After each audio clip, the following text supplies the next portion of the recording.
થોડાક ટાઈમમાં લઈએ, કદાચ નક્કી નથી હજી, કદાચ તો પછી તમને બતાવીશું. બાકી ફીચર છે ઊંધિયા સ્ટાઇલથી બનાવવાનું. મસાલો બી બનાવી લીધો છે. તો જેટલી મેથી લીધી હતી ને એટલી જ કોથમરી અને એટલો જ ચણાનો લોટ લઈ રીંગણા બટાકાનું શાક. હે બે કાંઈ વાંધો નહીં. નાના છોકરા ખુશ થાય ને એમ પ્રોસેસ ખુશ થઈ ગઈ. ઓ પીતા તો દિવ્યા હું અત્યારે શું ખાઈ લેવા આમાંથી? કાંઈ બી નહીં હો, શાક રોટલી ખાવાનું છે. બસ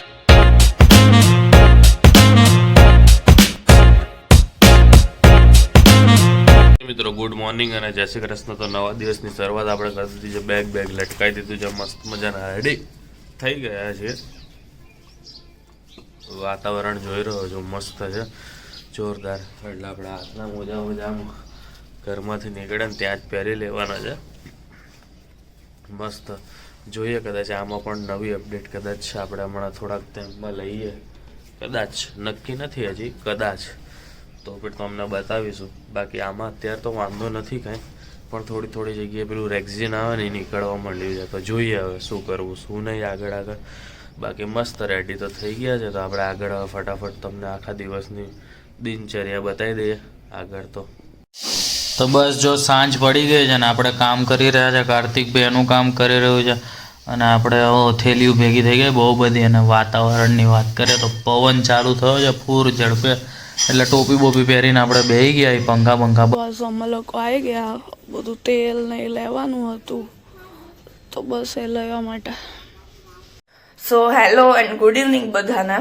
તો જો આપણે જે તુવેર લીધી હતી ને પરમ દિવસે, એને આપણે મસ્ત શાક બનાવશું. તો પહેલાં તો આને આપણે ફોલી લઈએ બરાબર. પ્લસ છે ને મારો વિચાર છે ઊંધિયા સ્ટાઇલથી બનાવવાનું. તો ઘરમાં ઘણા બધા શાકભાજી ઓબ્વિયસલી પડ્યા જ છે. તો કયું શાક આપણે આમાં એડ કરીએ છીએ તે ચલો વિચારીએ. જો આપણે તુવેર છે ને અધકચરી થોડીક ઉકાળી લીધી છે, એટલે 2 સીટીમાં મસ્ત એ બફાઈ જાય. એ ઉકળે ને ત્યાં જોડે આપણે મેથી બી મસ્ત કટ કરી લીધી છે. હવે આપણે ફટાફટ છે ને આના મુઠિયા તળી લઈએ. તો જો જલ્દીથી મેં છે ને તેલ બી મૂકી દીધું છે અને જોડે આપણે મસાલો બી બનાવી લીધો છે. તો જેટલી મેથી લીધી હતી ને એટલી જ કોથમરી અને એટલો જ ચણાનો લોટ લઈ મસ્ત એમાં ખાંડ, મરચું, હળદર, થોડીક હિંગ, ધાણા જીરું અને જરાક ગરમ મસાલો, પ્લસ એને છે ને થોડાક અમથા પોચા અને ફૂલાઈને એના માટે તેલ અને આપણે સોડા નાખીએ ને અને એને એક્ટિવેટ કરવા માટે થોડુંક લીંબુ અને ઓબ્વિયસલી મીઠું તો નાખવું જ પડે. તો બસ જો એટલું નાખીને આપણે મસ્ત છે ને મસાલો બનાવી લીધો છે. હવે આમાં છે ને થોડુંક અડધી પ્યાલી જેટલું જ છે ને પાણી નાખી અને મસ્ત આનો લોટ બાંધી લેવાનો. તેલ આવે ને ત્યાં સુધીમાં આપણે લોટ બાંધી અને મસ્ત છે ને ગોળીઓ વાળી લઈએ. જો આપણો એક રાઉન્ડ મસ્ત છે ને અહીંયા તળાઈ ગયો છે. એટલી મસ્ત સુગંધ આવે છે ને કે વાત ના પૂછો. પ્રોસેસ આવશે ને એટલે આઈ એમ શ્યોર કે એમ કાચા જ ખાઈ જશે. તો જો આપણે અલગ બી બીજો ઘાણવો બી રાખ્યો છે, બીકોઝ અમારે 2 જણા પૂરતું શાક હોય પણ થોડું કરીને બધું બનાવવું પડે. તો જો બીજો ઘાણવો બી મસ્ત તળાય છે. શાંતિથી છે ને લો મીડિયમે તળવા દેવાના. અને તમને જે પ્રમાણેના શેપ ગમતા હોય ને નાના કે મોટા એ પ્રમાણેના તમે કરી શકો. તો ચાલો મસ્ત ફટાફટ આ બી તળી લઈએ. તો જો આપણા બધાય મુઠિયા છે ને મસ્ત તળાઈ ગયા છે. તમારે ખાલી ચા જોડે બી આને એન્જોય કરવા હોય ને તો તમે કરી શકો. બહુ જ યમ્મી લાગે ખાવામાં. તો ચલો ફટાફટ શાકની પ્રિપરેશન કરી લઈએ અને લોટ બાંધી લઈએ. જો આપણે ઘરે આવી ગયા છે ને ધાડ ચાલુ છે. શું કરસ દિવ્યા? પેસ્ટ બનાવું છું ગાર્લિક મરચાં. એટલે બનાવસ શું તું? રીંગણા બટાકાનું શાક. હે બે કાંઈ વાંધો નહીં. મોઢું તો એવું પડી જાય ને શાક રોટલી ના નામે. ખરીદી કરી આવી લાગે આજે તું. વાહ, આપણી માટે કઈ આવ્યું કે નહીં જોવા દો. તારા માટે ઘણા બધા પેકેટ લીધા. ઓહો, આવું ક્રોઝોન એવું જ કહેવાય ને? શું કહેવાય? ક્રોઝોન કે શું કહેવાય? ક્રોસાન્ટ. આપણું વસ્તુ છે એમ તો. હા, રાજગરાના લાડુ કહેવાય એ છે. હજી કંઈક હશે તો ખરા. ઓહો, કોફી, ઓહો, બિસ્કિટ, વાહ. બેવા દો હવે તો આપણે બેહવું પડશે. આ કેક આવી. નાના છોકરા ખુશ થાય ને એમ પ્રોસેસ ખુશ થઈ ગઈ. ઓ પિક્ચર જોવા માટેના એકટુ પોપકોર્ન આવી ગયા છે ચીઝ ફ્લેવરના. જો કે એ તો મારા હશે તો એનો મતલબ દિવ્યા એના પણ લીધા હશે એવું મને લાગે તો છે. હા જો એને લીધેલા છે મને એમ કે મારા હશે. વાહ તો દિવ્યા હું અત્યારે શું ખાઈ લઉં આમાંથી? કાંઈ બી નહીં હો, શાક રોટલી ખાવાનું છે. બસ શાક રોટલી તો હજી તું બનાવસ ને ત્યાં 10 સુધીમાં મિનિટ જ થશે. બે. ગરમ રહે ને એટલા માટે બાકી રહી છે. હવે જોયા પછી મારથી રહેવા જ નહીં શું. કાંઈ નહીં, ખાઈ લે પછી જમવાનું નહીં મળે. ના તલનો લાડુ ખાલી એક ખાવ એમાં તો પેટમાં જગ્યા ના રોકાય ને. દિવ્યા હજી રીંગણા બટેટાનું શાક તુવેર બી નાખીશ એમાં. ઊંધિયા ટાઈપ બનાવું છું. વાહ વાહ વાહ ભાઈ વાહ ઊંધિયું બની રહ્યું છે. ઊંધિયા તારેથી છુપાડીને રાખી દીધા નહીં તો ક્યાં હે? ઈ નો કહેવાય. એટલે ઓલા મેથીના ગોટા બનાવી તો લાવ ઈ તો આ મૂકી દે લે. નો દેવાય. હાય હાય શાકમાં નાખવાના વધે નહીં પછી. કેવી માણસ છે. ડોર બંધ કર દો. એક મિનિટ ખોલી દઉં. મને લાડુ ખાવો હોય પહેલા હું તો ઊંધિયું ખાવાનું છે આજે તે બતાવ્યું છે. તમે જોયું તે બહુ પ્રમાણે બધા શાકભાજી નથી, ખાલી 3-4 શાકભાજી જ યુઝ કરે. હા હા હા હા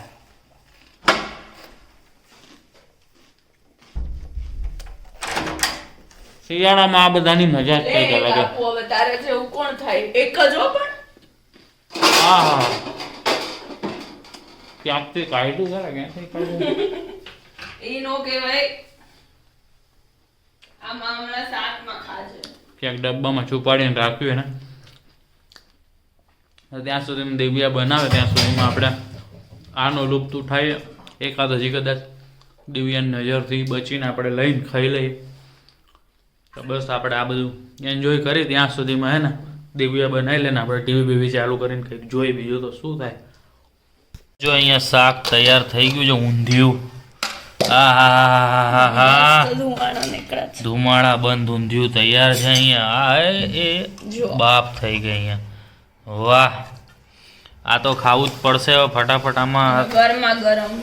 હા હા હા હા ફુલકા રોટી ને બધું જોરદાર છે ને અહીંયા તારક મહેતા ચાલુ કરી દીધું છે. ફટાફટ હું ખાઈ લઉં પછી આપણે પાછી વાતચીત કરવા મળીએ આપણે હમણાં. તારે તુવેર ખાવી હતી ને હા હો એટલે એ બધું. તને નામ યાદ રહી ગયું એ બહુ કહેવાય તુવેર.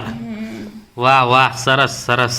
બસ મસ્ત મજાનું દિવ્યાએ જે ઊંધિયું બનાવ્યું હતું એટલે એટલી બધી સબ્જી તો નહોતી પણ અંદર 4-5 સબ્જી નાખી અને જે ઊંધિયું બનાવે એટલે આપણે તો મેન ભજીયા માટે ઊંધિયું ખાઈ. બાકી આપણને કોઈ બીજા શાકમાં રસ નહીં. બટેટા તો આપણને અતિ પ્રિય ખાલી આલુ પરોઠા માટે જ છે. બાકી બટેટા ભાવે નહીં.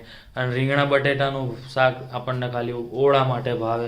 રીંગણા તો એટલે રીંગણું ટૂંકમાં ઓળામાં ભાવે બરાબર. અને બીજું તુવેર આપણને કાચી ભાવે ને પાકેલી ભાવે તો તુવેર હતી એટલે મજા આવી ગઈ. મસ્ત મજાનું જમણવાર કરી લીધું છે અને ઘણું નહીં 10, 15, 20, 25, 30, 30 એટલી બધી નહીં ખાધી હોય મને ખબર છે. મારા શરીર પ્રમાણે 5 કે 6 રોટલી ખાધી હશે. ભજીયું એક ખાવાની ઈચ્છા વધારે થાય ને એટલે એક રોટલી ખવાય છે. એક ભજીયા એક રોટલી, એક ભજીયું એક રોટલી એમ કરીને ખવાઈ જતી હોય. બાકી મસ્ત દિવ્યાએ બનાવ્યું તો ખાઈ લીધું. મેં એપલ નો લોટ લીધો છે એટલે રોટલી બી મસ્ત. હા એ તમને બતાવવાનું રહી ગયું.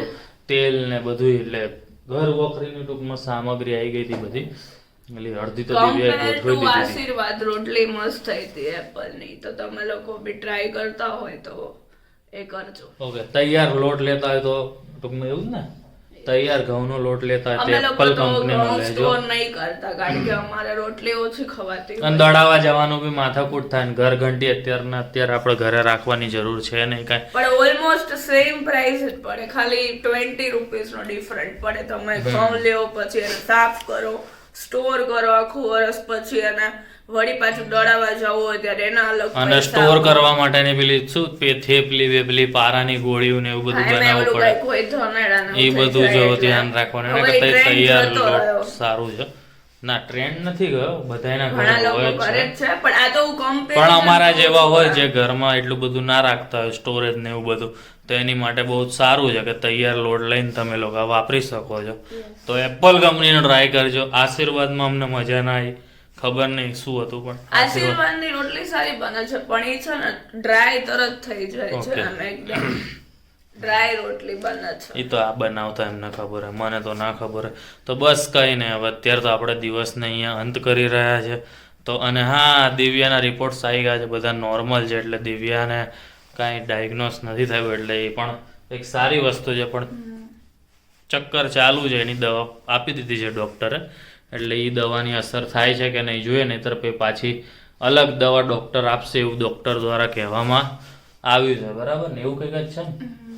તો બસ હવે દિવ્યાને વધારે હેરાન નથી કરવી, તું તારા આરામ કર, જા તારી રીતે. અને ભારત માટે દિવ્યા તરફથી ગુડ નાઇટ. અને હમણાં ન્યૂઝ જોતો તો હું ઘરે, તો ખબર પડી ઓહો, પેલા આપણા ભૂતપૂર્વ પ્રધાનમંત્રી એટલે ડૉક્ટર મનમોહનસિંહ, જે ઇકોનોમિસ્ટમાં બહુ જ સારા એવા હતા, જેને ફાઇનાન્સ મિનિસ્ટર તરીકે પદ સંભાળ્યું હતું, બધા અલગ અલગ એમનું દેહાંત એટલે કે મૃત્યુ પામ્યા છે. તે પણ એક દુઃખદ સમાચાર છે, જેના લીધે અમદાવાદમાં જે કાંકરિયા કાર્નિવલ થતો હોય ને 25 થી 31 તારીખ, એ પણ એ લોકોએ બંધ કરી દીધો છે. અને ગુજરાતમાં લગભગ કે અમદાવાદમાં 7 દિવસનો શોક એવું કંઈક છે, એટલે કે એમના માનમાં એમ સન્માનમાં કે ભાઈ 7 દિવસનો શોક રાખવામાં આવે છે. એવું અલગ અલગ જગ્યાએ ક્યાં ક્યાં શું થઈ રહ્યું છે તમે કમેન્ટ કરીને કહેજો, એટલે લોકો કદાચ કમેન્ટ વાંચે તો એમને ખ્યાલ આવે. બાકી તો બસ કંઈ નહીં, આ હતી અપડેટ. અને આ તો આજનો દિવસ જે અહીંયા પૂરો થઈ રહ્યો છે. તો મળીએ કાલે નવા વ્લોગ સાથે. ત્યાં સુધી ગુડ નાઇટ, જય શ્રી કૃષ્ણ. અને follow, like and share, subscribe જે બી કરવું હોય એ બધું કરી દેજો. ભૂલી ગયા હોય તો ફરી યાદ કરાવી દઉં કે નવા હોય તો ફેસબુકમાં અને જોતા હોય તો તમે લોકો યુટ્યુબમાં સબસ્ક્રાઈબ કરવા જતા રહેજો ફટાફટ, અને બેલ આઇકન દબાવી દેજો એટલે તમને નોટિફિકેશન મળી જાય. તો ચલો મળીએ કાલે નવા વ્લોગ સાથે. Good night.